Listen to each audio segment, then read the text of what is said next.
Thank you so much for the inspiration and the insight. And I think it's so important about the priorities that need to change in our government to support the poor people and the working people. What are your ideas regarding the formation of a new political party? A political party that would, struggle for power in our government and push for change for all of our people, to come together, to create a good society in America and in the world. Yeah, I appreciate that question. I love your spirit with this, sister. Very much so. Because I believe in being improvisation, which means not being dogmatic, which means being open to all possibilities that enhance and empower poor and working people. So that if, in fact, as in 1980, we met in Philadelphia, we found the National Black Independent Political Party, because Reaganism was just beginning. We pursued it. Didn't come out the way we wanted, but it was still a formation. In 2010, 2011, 2013, there may be a need for a similar kind of organization or formation. We just don't know. I mean, what's happening now, the most difficult thing right now is these unbelievable expectations that many put on our dear brother Barack Obama. And once he got into office, it was clear that he couldn't deliver in the way that he talked about in the campaign. You looked at all of this stuff, you looked at where the poor folk, looked at working people, you looked at whether the trade union movement was going to get the Free Choice Act, you looked at, you said, oh, well, what happened? Well, as I said, he got caught in the structural organizations and forces coming at him. So when you become president, you walk in the Oval Office and say, okay, this button is the A-bomb, this is the H-bomb, these are the 200 military bases that nobody knows but you and the CIA. These are the drones that you're going to drop in Pakistan and Yemen that no one will pick up until 15 years later after innocent people are killed. And he's sitting there looking at all of this.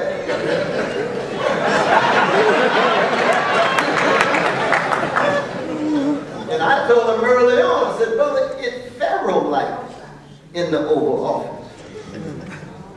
And in the Hebrew scripture, I identify with the slaves, the Israelites. Those are my people. I'm not impressed with pharaohs. I don't care what color they are. So that you're going to be in a pharaoh-like context with an Israelite sensibility. How you going to work that out? The first thing he did was he chose Guyton and Summers from Wall Street. Which meant Wall Street was going to be all right, but Main Street was going to be the afterthought. So I said, no, that's not good at all, brother. What are you thinking about? These are the folk that got us into crisis in the first place with deregulation and undermining the Glass-Steagall Act that brings commercial and investment banks together. What are you thinking about? You can't come up with some progressive economists and black economists and brown economists to get us out of this mess. We've been giving these folk a chance for the last 40 years. Right. Brother West, it's difficult up in this old law. Those speeches at Wayne State University in Detroit. You a free man? And I'm not free. I'm a damn free man, tell the truth, but I'm going to lovingly put pressure.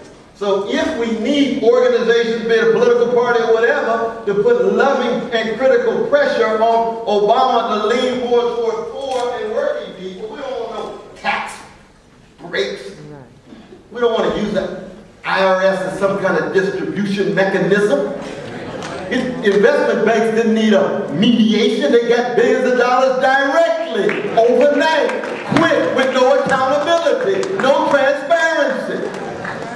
How come you can't treat poor people like that? Well, they're not as powerful. Oh, so it's just a matter of power, huh? I see now. Poor people, how can you be powerful? Good question. Now, in the past, one of the ways poor folks have been powerful have been what? Act the fool.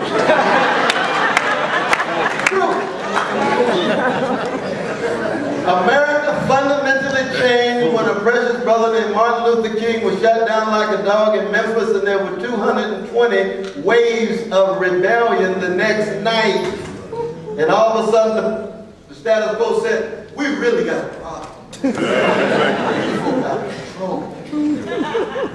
Just looking at one of these streets. I'm not saying we'll go out and do that. All I'm saying is that how do poor people gain power? Psychically, intellectually, morally, spiritually, and politically.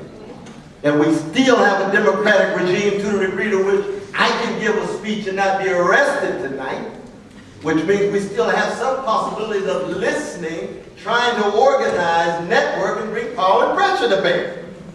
But investment bankers, they know how to organize very well. Very well.